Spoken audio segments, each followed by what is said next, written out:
Hey guys, Miss Marcus here, and as you can see, we're back with the Tottenham Hotspur Master League, as the majority of you expect from the title of this video.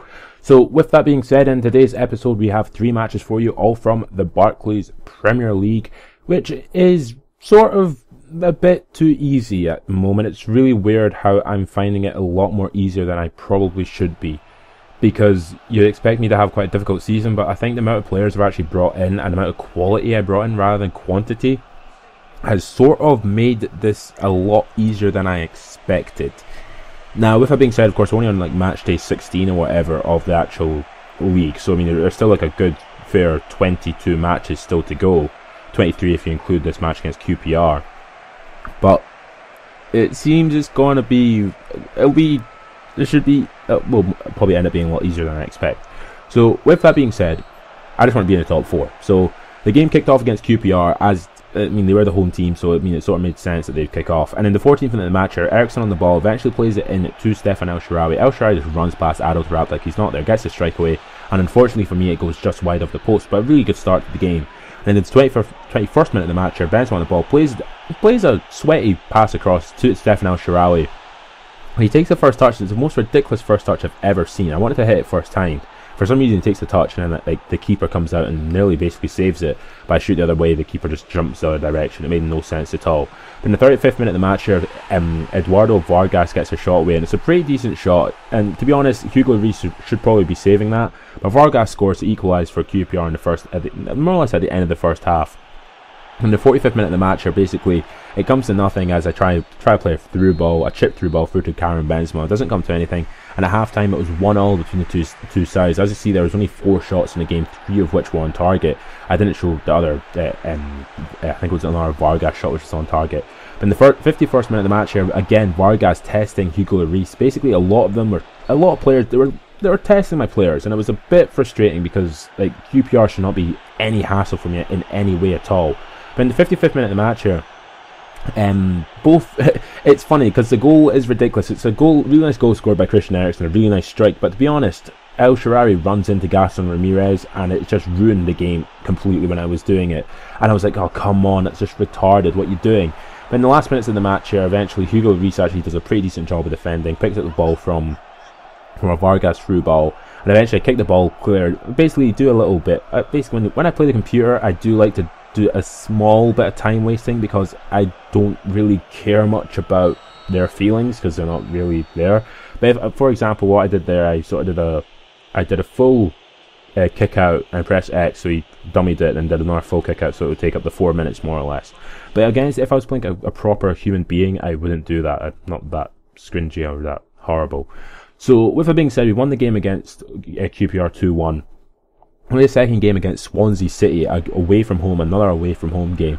And Swansea are one of those teams which aren't hard to face in any way, but they do have some very good individual players like the likes of Wilfred Boney and John Joe Shelvey.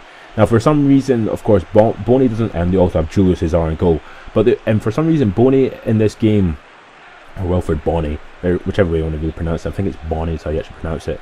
He is so ridiculously high rated, and of course it makes sense considering he went to Manchester United and Manchester City in real life. But I mean, in the game, like he was just bullying my defenders in this particular match. I don't think he actually does anything much. He really just bullies both my defenders, John Terry and Eric Dyer. But in the 18th minute of the match here, Benzema on the ball, eventually waiting for El Shaarawy to actually do something. Eventually El Shaarawy does pick up the ball, runs past but 2 or 3 players.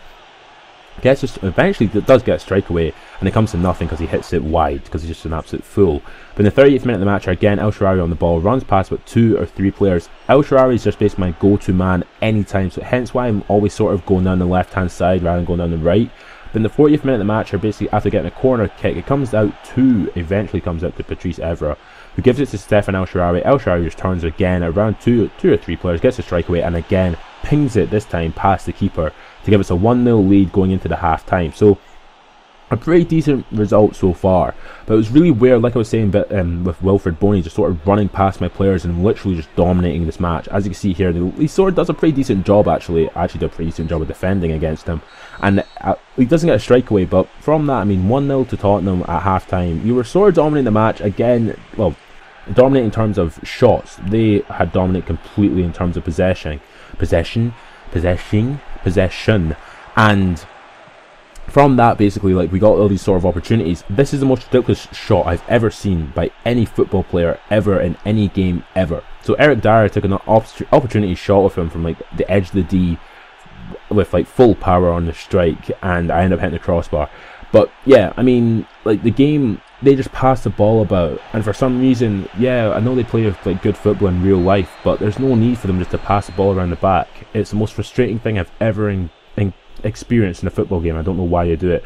As you see there, they had 60% possession for only 3 shots in the game, 2 of which were on target. It was actually Ayan and Dyer, not John Terry and Dyer. But yeah, so yeah, it was quite interesting to see that as well happening in that game against Swansea. But as you see here, Europa League round of 32, we got Slovan Bratislava is the team we're facing in the round of 32. There weren't other really big matches, to be honest. I mean, the Standard Liège Napoli one was pretty good, and the Real Sociedad Lazio match is quite good as well as the Udinese Valencia one. But there weren't really a lot of big, like, standout matches, to be honest, because again, no one cares about the Europa League. Even in real life, no one cares about it. I'd rather, like, to be honest, I'd rather, like, not be in the Europa League than, and then focus on getting into the Champions League for the next season. But yeah, I'm not in that position because I'm already in the Europa League. And I'd rather just go out and try and win it, because, I mean, winning European competition is always good for you, and of course you get to play in the UEFA Super Cup at the start of the next season. So yeah, so into this last match of this episode, and it is against Everton. I think it's another away match, or is it a home match? I generally just don't really even know the difference anymore, because every single stadium is exactly the same. Even when you do select a different stadium and you rename it and you change the colours, it still just looks like the exact same stadium, and because it is the same stadium reskinned essentially, which is a bit annoying, to be honest. Some variety would be nice, Konami, but I know you treat your employees like absolute dirt, so what they expect. Well, that's what the supposed rumour is if you read the Kotaku article, but hey ho. In the 17th minute of the match here, El Shaarawy again, like I said, I'm all for him being my absolute beast in my team, and he ran a lot of such a home game, surprisingly enough. But in the 28th minute of the match here, Benzema on the ball, runs past Daniel Van Buiten like he's not even there, gets a strike away, and again, I hit it just wide. I'm not even sure that's even Van Buiten's regen, which is ridiculous because he's like 38 now or something. It's just retarded. But yeah, I was getting all these strikes away against Everton, like literally dominating this particular match in particular. Like, I was ridiculously doing all these good strikes, getting strikes away, keeper making amazing saves, hitting the crossbar, hitting the post, all this sort of stuff. Eventually in the 43rd minute of the match, I get a corner kick with Ericsson, hits it in, and of all people, Koke runs past the post with the ball. And I knew that this game was just going to be trolling me to hell if that sort of stuff was happening. So yeah, Koke, why not let me actually take control of him? I don't know. But at halftime, we had 5 shots, 2 on target. We were dominating the match. Like, we had better possession than them, everything. And in the 57th minute of the match, our Benzema on the ball, basically waiting for people to make a run. Doesn't really come to anything. John Stones doesn't really do a really good job of defending, to be honest. And Benzema this time gets a strike away, and he scores to make it 1-0 to us. And I was really happy with him scoring, because Benzema's not scored that many goals for me. He scored quite a lot of goals. He scored some goals, but he's not scored that many. He's assisted a lot more than he's actually scored.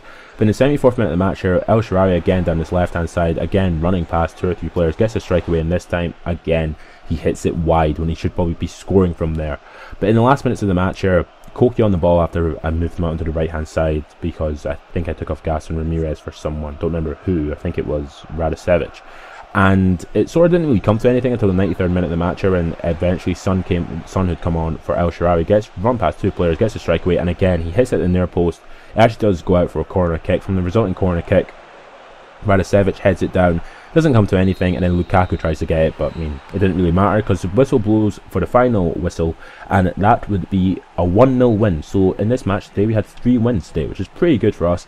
Benzema, again, man of the match. It makes sense, he did score the goal. Match day 18, as you see here, we're still top of the table. We're 9 points clear of Southampton in second, and 9 points clear of Arsenal in third. So if you have enjoyed this video, subscribe to my channel for more, and catch you later.